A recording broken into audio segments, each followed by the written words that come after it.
یہاں سے ہم اندازہ لگا سکتے ہیں کہ آزادی اور امن اللہ کے بہت بڑے احسانات ہیں.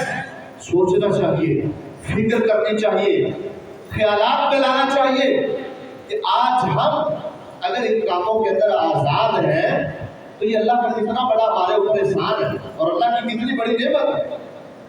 ابراہیم علیہ السلام دنیا کے اندر دعائیں کرتے گئے کہ یا اللہ اس میرے علاقے کو، میرے وطن کو، اس مکہ کو امن والا بنا دے. وَإِذْ قَالَ إِبْرَاهِيمُ رَبِّ اجْعَلْ هَٰذَا الْبَلَدَ آمِنًا، یا اللہ اس مکے کو امن والا بنا دے، اس میں امن رکھ دے.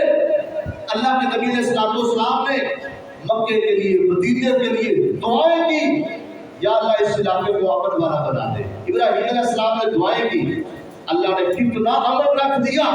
ابھی میں نے آپ کے سامنے ایک مثال ذکر کی ہے کہ ایک بندہ ایسے علاقے سے آتا ہے بیت اللہ کے اندر حج عمرہ کرنے کے لیے اور وہاں نوافل پڑھ رہا، لمبے لمبے نفل پڑھ رہا، لمبی لمبی سنتیں پڑھ رہا ہے، اس لیے کہ جو امن اس کو مکے کے اندر میسر آیا ہے وہ دوسری جگہ پر اس کو مل نہیں سکا. مکہ امن والا شہر ہے، مدینہ امن والا شہر ہے. اللہ تعالیٰ نے اپنے نبیوں کی دعاؤں کی وجہ سے اس مکے مدینے کو دجال جیسے بڑے فتنے سے بھی محفوظ کروا دیا. دجال بہت بڑا فتنہ ہے. اللہ کے ہر نبی نے اپنی امت کو اس فتنے سے ڈرایا ہے. جتنے بھی نبی آئے نا سارے نبیوں نے اپنی امتوں کو دجال کے فتنے سے ڈرایا ہے. یہ دجال کا بہت بڑا فتنہ ہے، اللہ آپ سب کو محفوظ فرمائے. لیکن یہ دجال مکے میں داخل نہیں ہو سکے گا، مدینے کے اندر داخل نہیں ہو سکے گا. تو یہ کتنا بڑا انعام ہے جو اللہ کے نبیوں نے اپنے رب سے مانگا اپنے علاقے کے لیے، اپنے وطن کے لیے، اپنے شہر کے لیے. یہ بھی بہت بڑا انعام ہے.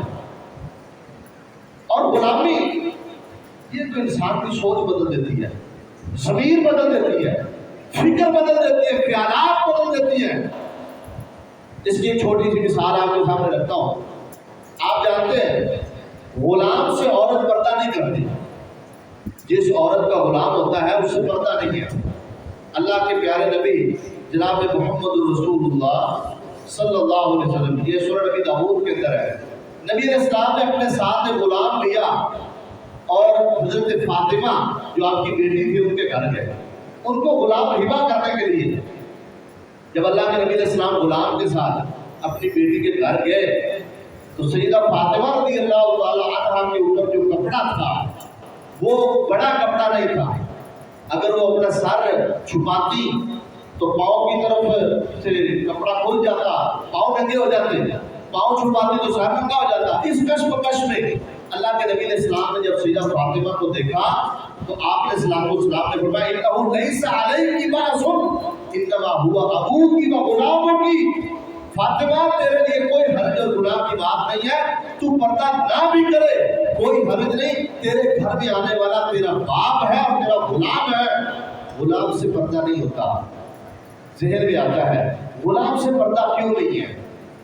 آخر وہ بھی تو اجنبی ہے، وہ بھی تو غیر ہے، نہ وہ نسبی رشتہ دار ہے، نہ وہ سسرالی رشتہ دار میں سے کوئی ایسا رشتہ دار ہے جس سے پردہ نہ ہو. وہ محرم نہیں ہے لیکن اس سے بھی پردہ نہیں ہے.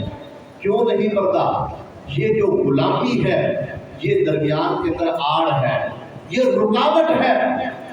حضرت عبدالسلام صاحب نے یہاں ایک بات بڑی خوبصورت لکھی ہے. کسی نے سوال کیا ان سے کہ غلام سے پردہ کیوں نہیں ہے؟ انہوں نے اس کا جواب دیا کہ ہم نے غلامی دیکھی نہیں ہے، ہمیں پتہ نہیں غلامی کا. جو شخص غلام ہوتا ہے اس کے اندر اتنی جرأت نہیں ہوتی کہ وہ اپنی آنکھ اٹھا کر اپنے مالک یا مالکن کو دیکھ سکے. غلام بندہ اس کی فطری طور پر یہ جرأت ختم ہو جاتی ہے، یہ شجاعت ختم ہو جاتی ہے. غلامی اتنی بڑی چیز ہے جو انسان کی فکر بدل دیتی ہے، سوچ بدل دیتی ہے، نظریہ بدل دیتی ہے.